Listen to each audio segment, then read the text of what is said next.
Ce n'était qu'un bâton sans voix, mais Dieu en fit un miracle face au roi. Voici l'histoire de Moussa et de son bâton qui parlait au nom d'Allah. Un jour, au cœur du désert, un homme marche seul. Il s'appelle Moussa.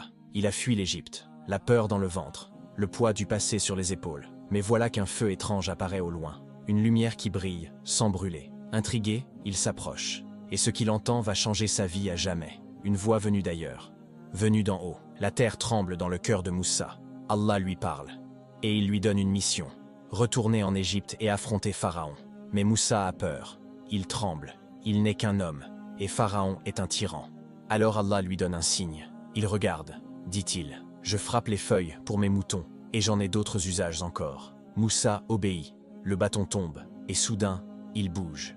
Il rampe. Il devient un serpent vivant, rapide et terrifiant. Moussa recule, pris de panique. Mais la voix lui dit, il le fait. Et le serpent redevient bâton, simple, paisible. Mais Moussa a compris. Ce bâton n'est plus qu'un simple morceau de bois. Les jours passent, et Moussa revient en Égypte, face au plus puissant des hommes, Pharaon. Il lui parle, il l'appelle à Dieu, mais Pharaon rit, et appelle ses sorciers. Des dizaines d'entre eux, les meilleurs. Une foule immense se réunit. Tous veulent te voir, tous veulent savoir. Les sorciers jettent leurs cordes et leurs bâtons, et par leur tour, ils font croire aux gens qu'ils bougent.